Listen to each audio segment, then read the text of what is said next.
Doctor ইউনূসের সময় কি আসলে শেষের পথে? আমি মনে করছি ইয়েস।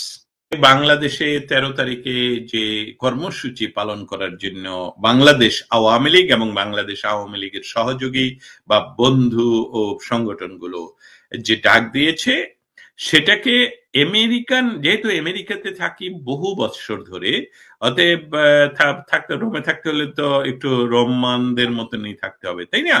অতএব আমেরিকাতে নির্বাচনের আগে আমেরিকার পলিটিশিয়ানদের কে এমনকি সাংবাদিক, সংবাদপত্র, ব্যক্তি, সমাজের বিভিন্ন ব্যক্তি এন্ডোর্স করে। আমি কিন্তু আমার নাম দিয়ে এই এই একটা প্রচারপত্র ফেসবুকে শেয়ার করে আমি বলছি এটাকে সমর্থন, উইদিন ব্র্যাকেটে বলছি এন্ডোর্স করলাম। আমি আবার আহ্বানও করেছি যে আর আপনি, তার অর্থ হলো যে আমি আপনাকে আহ্বান করি, আপনি যদি এন্ডোর্স করেন, আপনি যদি এটার সমর্থক হন, কারণ গণতান্ত্রিক পরিবেশ ফিরিয়ে আনার জন্য বাংলাদেশে ১৫ মাস হয়ে গেল, তারা বলছে যারা ক্ষমতায় আসলো তারা মানুষকে মোলা ঝোলাচ্ছিল যে বাংলাদেশে নির্বাচন হয় না, তারা নির্বাচন চায়, কিন্তু সেটা কিন্তু আন্দোলনের সময় বলেনি। আন্দোলন করেছে পুরাপুরি অন্য কথা বলে, কিন্তু তারপরে এটার সাথে যুক্ত করেছে যে শেখ হাসিনা ফ্যাসিস্ট, অতএব শেখ হাসিনাকে ফেলে দিতে হবে। ফেলে দিল, ফেলে দিয়ে তাহলে তোমরা আর নির্বাচন দিচ্ছ না কেন? ফ্যাসিস্টদের মৌলিক চরিত্র হয় তারা অন্য রাজনৈতিক শক্তিকে নিষিদ্ধ ঘোষণা করে। এটা হলো ফ্যাসিস্টের বেসিক, যে আমরা ছাড়া অন্য কেউ না। এবং সেটা এরকম না যে তোমরা এক্সিস্ট করতে পারবে না, সেটা না, তারা এক্সিস্ট করতে পারবেই না। যেমন বাংলাদেশ আওয়ামী লীগের, আপনি জানেন যে ডক্টর ইউনূস যখন এখানে এসেছিলেন সেপ্টেম্বরে, সে যাওয়ার পথে একটা তার নিজস্ব অর্থায়নে বোধহয় একটি গণমাধ্যম, যেটাকে আমি আসলে চিনি না, নামও জানি না, তাকে ওনার ইন্টারভিউ দেন, এবং সেই ইন্টারভিউয়ে সেই অ্যাঙ্কর যখন বারবার জিজ্ঞেস করছিলেন যে আওয়ামী লীগকে নিষিদ্ধ করেছেন, তাদের তো বাংলাদেশের সবচেয়ে বেশি সাপোর্টার বা ভোট আছে, ও একদম সে যেভাবে নির্দ্বিধায় মিথ্যা কথা বলতে থাকেন, সেভাবে বলছে না এটা তো নিষিদ্ধ না, তাদের কার্যক্রম বন্ধ। ওই লোক আবার বলল, অ্যাঙ্কর জিজ্ঞেস করে কার্যক্রম বন্ধ মানে তাদের অফিস কি, তারা অফিসে যেতে পারে? না, অফিসে যেতে পারে না, কাজ করতে পারে। তাহলে আলটিমেটলি তারা তো নিষিদ্ধ ঘোষিত। অতএব ফ্যাসিজমের প্রথম হলো যে মানুষের অধিকারকে হরণ করে ফেলা, যেটা আইন দিয়ে তারা এটা তো নিষিদ্ধ ঘোষণা করেছে। বর্তমান সরকার অধ্যাদেশ বলেন, আদেশ বলেন দিয়ে এটা নিষিদ্ধ ঘোষণা করেছে।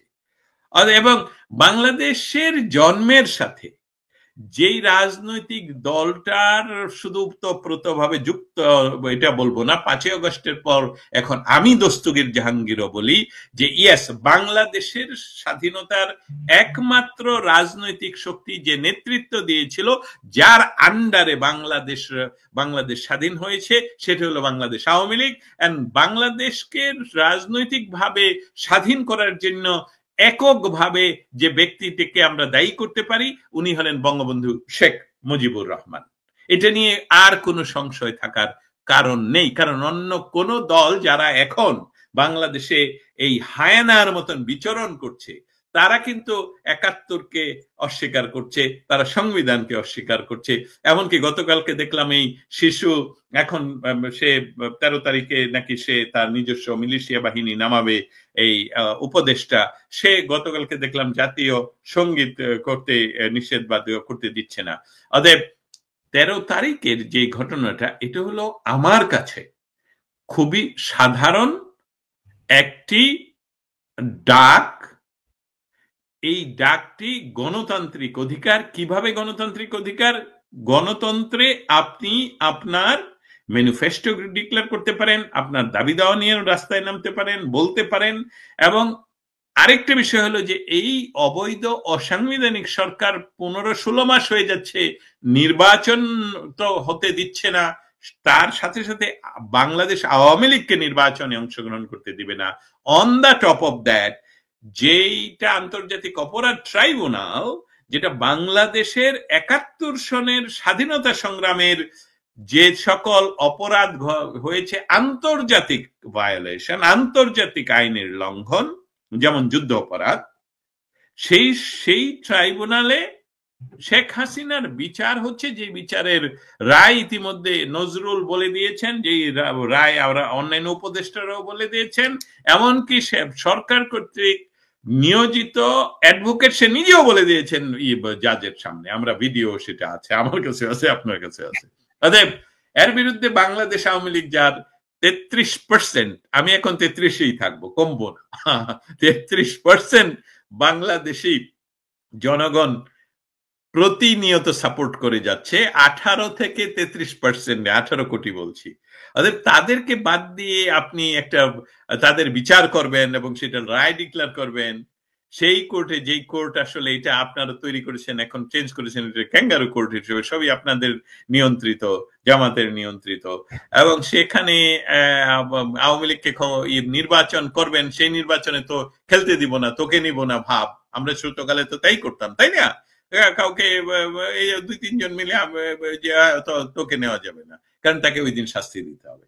এই যে এটার বিরুদ্ধে যে ডাক, এই ডাকের প্রতি আমার রয়ে গেল, মানে অবশ্যই আমি এন্ডোর্স করি, এবং আমি আশা করি সকলেই এন্ডোর্স করবেন।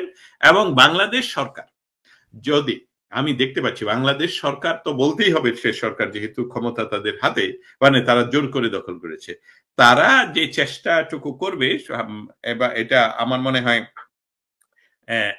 এইবার 13 তারিখে আওয়ামী লীগ যেরকম ভাবে মাঠে নামার চেষ্টা করছে, বা আওয়ামী লীগ মাঠে নামবে, সেটা বোঝা যাচ্ছে।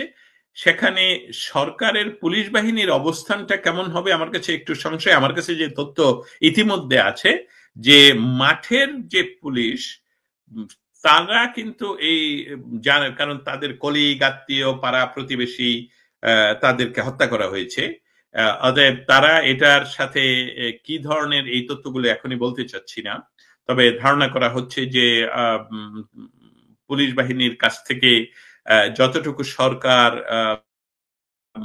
আশা করছে, হয়তোবা সেই রকম কিছু হবে না। ইতিমধ্যে 50% আর্মি যদি তুলে নেওয়া হয়ে থাকে, যেটা আমার কাছে কোনো প্রমাণ নেই, এরা মিথ্যা কথা বলে সবসময়, আর্মিরা মাঠে থাকলে নাও থাকতে পারে। যদি মাঠে থাকে তাহলে আপনি ইতিমধ্যে জানেন যে আর্মিরা যারা মাঠে আসলে ছিল, তারা জামাতের সাপোর্টার, সম্পূর্ণভাবে জামাতের সাপোর্টার। তবে কনক্লুশন করতে চাই একটা বিষয়, সেটা হলো আন্তর্জাতিক পর্যায়ে বাংলাদেশ এখন নিউজের কেন্দ্রবিন্দু, ছোট বড়, ওয়াশিংটন ডিসি, লন্ডন সহ সিডনি, সমস্ত জায়গায় বাংলাদেশে কি ঘটছে সেটা তারা গভীরভাবে লক্ষ্য করছে, এবং প্রতিদিন এই নিউজগুলো হচ্ছে। অতএব শেখ হাসিনার নেতৃত্বে যে ঘটনাগুলো গত 15 দিন ধরে ঘটছে, এবং এই যে একটি আন্দোলনের ডাক দেওয়া হয়েছে, যেটাকে ওনারা বলছেন লকডাউন, ঢাকা লকডাউন করার জন্য, এইটাতে যদি সরকার আসলে কোনো নৃশংসতা দেখায়, তাহলে আমার মনে হয় আওয়ামী লীগ যেহেতু রাজনৈতিক আন্দোলনের, বলবো যে তারা পুরোধা, বা তারা এই আন্দোলন তৈরি করতে তারা একদম বলবো যে একটা শুকনা পাতা থেকে স্ফুলিঙ্গ তৈরি করতে পারে, আগুন জ্বালাতে পারে, সরকার বাধা দিলে আরো বড় ধরনের আন্দোলন হবে। এবং আমার মনে হয় যদি একটা নির্দিষ্ট টাইমও ধরে দেওয়া হয়, যে নির্বাচন তারা করতে পারবে কি পারবে না, সেটা নির্ভর করে সরকার কতটুকু অ্যাগ্রেসিভ হবে। যদি সরকার অ্যাগ্রেসিভ হয়, আওয়ামী লীগের তরফ থেকে এর চেয়ে আরো বড় আক্রমণাত্মক, বলবো কি আরো পাওয়ারফুল কোন ধরনের কর্মসূচি আসতে পারে। সেটার সাথে সম্পৃক্ত হতে পারে বাংলাদেশের অনেকগুলো ডিপার্টমেন্ট, আমি বলবো এইভাবে, সাধারণ মানুষের সম্পৃক্ততা থাকবে, কারণ এখন সাধারণ মানুষের নিজেরাই ওই সমন্বয়কদেরকে পেলেই তাদেরকে পিটায়, এবং পুলিশ বাহিনীর বিশেষ অনেক বড় একটি অংশ রয়েছে যে তাদের কলিগদের এবং তাদের ভাই বোনদের যা হত্যা করা হয়েছে সেসবগুলোর বিচার নিষেধ করা হয়েছে। আর্মির ভিতরে যে অসন্তোষ, কারণ এটা পৃথিবীর ইতিহাসে দ্বিতীয় বিশ্বযুদ্ধে এরকম ঘটনা ঘটেনি যে আর্মির এতগুলো ব্রিগেডিয়ার এন্ড ব্রিগেডিয়ারের উপরের জেনারেলদেরকে গ্রেফতার করে আদালতে, সিভিল কোর্টে উপস্থিত করা, আপনি জানেন সিভিল কোর্ট কিন্তু তাদেরকে জেলে পাঠানোর নির্দেশ দিয়েছে। তারপর থেকে আমরা কিন্তু জানি না তাদেরকে যে অস্থায়ী জেল যেটা তৈরি করা হয়েছে ইয়াতে ক্যান্টনমেন্টের ভিতরে, তারা কি সেই জেলে জেলবন্দি আছেন না তারা মুক্ত, এইসব বিষয়ে কিন্তু আর কোনো কথা হচ্ছে না। সো 13 তারিখ হতে পারে টার্নিং পয়েন্ট। 13 তারিখ হতে পারে আসলে ডক্টর ইউনুস যে বুঝতে পারছেন না যে কার সাথে খেলছেন, উনি যে নিজকে অতি ক্ষমতাসীন, অতি পাওয়ারফুল মনে করছেন, সেটারই একটা টেস্ট কেস হয়ে যেতে পারে বলেই আমার ধারণা। তড়িৎ ডিসিশনে আপনার সাথে এখন কথা বলা, বিষয়টা হলো লক্ষ্য করে দেখুন যে গত এইভাবে বলবো 14 মাস ধরে বাংলাদেশে যে যারা ক্ষমতা দখল করে বসে আছেন তাদের কাছ থেকে আমরা যখন বাংলাদেশে তাদের নিয়ন্ত্রিত মিডিয়া থেকে যখন কথা শুনি, তখন মনে হয় যে তারা বিশ্বব্যাপী সমস্ত দেশে তাদের প্রভাব রয়েছে। স্পেশালি তারা ভারতকে মানে বাংলাদেশে বসে বাংলাদেশের গণমাধ্যমের মাধ্যমে প্রকাশ করে যে ভারতকে শাসাচ্ছে, এটা করবে ওইটা করবে, শেখ হাসিনা যাতে কথা বলতে না দেয়া না হয় এসব। মূলত যে বিষয়টা গত আমি বলবো 2 সপ্তাহ ধরে হলো, আমি কিন্তু আজকে এটা নিয়ে আমার নিজের লেখা এবং অন্যান্য অনেক বিশ্লেষকদের লেখা আজকে প্রকাশ করেছি দি ভয়েসে, এবং আমি নিজেও খুব সংক্ষিপ্ত আকারে তুলে ধরেছি কোন কোন গণমাধ্যমে, আন্তর্জাতিক গণমাধ্যমে, সাধারণ কোনো গণমাধ্যমের কথা বলছি না, যে কোন কোন গণমাধ্যমে বাংলাদেশের নির্বাচিত প্রধানমন্ত্রী শেখ হাসিনার সাক্ষাৎকার প্রকাশিত হয়েছে। সেখান থেকে প্রথম যখন এই সাক্ষাৎকারটি রয়টার থেকে বের হয়, তখনও বাংলাদেশের বর্তমান যে অসাংবিধানিক সরকার, তাদের যে বিভিন্ন মুখপাত্র যাদের আন্তর্জাতিক গ্রহণযোগ্যতা আগে কখনোই ছিল না, বর্তমানে তলানিতে নয় তাদের মাইনাসে, তারা প্রথম বলতে চেষ্টা করলো যে কনটেক্সটের কথা যাতে তারা মনে রাখে এই সকল। এটা মানে আন্তর্জাতিক গণমাধ্যম এই ধরনের, রয়টার্স যখন পৃথিবীর সমস্ত গণমাধ্যমের জন্য সংবাদ পরিবেশন করেন, হোল সাপ্লায়ার, তাদেরকে যদি বাংলাদেশের কোনো অচ্ছদ এবং অপরিচিত ব্যক্তি তাদেরকে স্মরণ করিয়ে দিতে চায় কোনো শব্দ, like what I told already, কনটেক্সটের কথা, তাহলে সেটা হাস্যকর হয়ে দাঁড়ায়। কারণ আপনাকে একটু যুক্ত করি ডক্টর জাহাঙ্গীর, একটু রয়টার্সের সাংবাদিকতার মান নেমে গেছে এমন মন্তব্য করেছেন, এরকম মন্তব্য। আচ্ছা, বিষয়টা হলো, হ্যাঁ, মানদণ্ড, তাদের ধারণা তারা মানদণ্ড ঠিক করে। একটা বিষয় আমি লক্ষ্য করে দেখছি, একটু অন্য লাইন থেকে বলে আসি, আপনিও আমি মনে করি ইন্টারেক্টিভ হতে পারি আমরা। সেটা হলো যে ডক্টর ইউনুস যে মানুষগুলোকে তার চতুর্পার্শ্বে বসিয়েছেন, তাদের একটি ধারণা যে ডক্টর ইউনুস হলো বিশ্বের সবচেয়ে প্রভাবশালী একজন ব্যক্তি। সে যেই দিক দিয়ে যা বলবে সমস্ত কিছুর নীতি নির্ধারক, এমনকি একক নির্ধারক, একক তৈরি হবে। যেমন যে কথাটা আপনি এখন বললেন যে রয়টার্সের গুণগত মান নিয়ে, এই ধরনের আমি কি বলবো উন্মাদ ব্যক্তিগণ যারা, আমার মনে হয় না তারা সাংবাদিকতার 7W সম্বন্ধে কোন ধরনের তাদের আইডিয়া রয়েছে।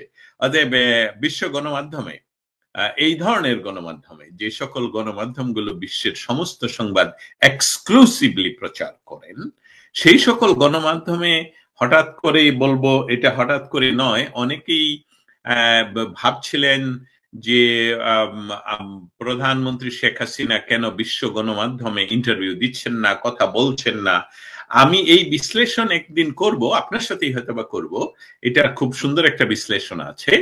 তারপর দেখবেন যে এই যখন রয়টার্সের পরপর অন্যান্য গণমাধ্যমগুলো প্রকাশ করা শুরু করলো, তখন তারা কিন্তু আর কথা বলার দুঃসাহস দেখায়নি, কারণ তারা বুঝে গেছে যে এটা এত সহজ নয়।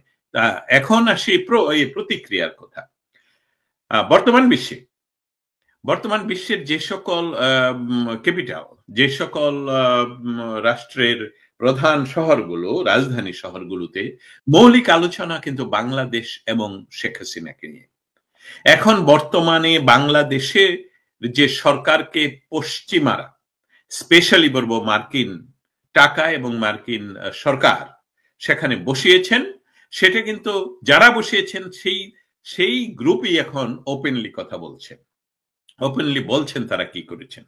অতএব বিশ্ব গণমাধ্যমে উনি যখন এই মতগুলো প্রকাশ করলেন, এই ইন্টারভিউগুলো দিলেন, এটাতে পৃথিবীর যারা, আমি বলবো যে সকল রাষ্ট্রগুলো পৃথিবীর অন্যান্য রাষ্ট্রের সাথে নট অনলি সংযুক্ত, আমি শব্দটা ব্যবহার করতে চাচ্ছি না, কিন্তু অন্য শব্দ না পেয়ে বলে পরাশক্তিগুলোর ক্যাপিটালগুলোতে এখন মৌলিক আলোচনাই হলো বাংলাদেশ এবং প্রধানমন্ত্রী শেখ হাসিনা।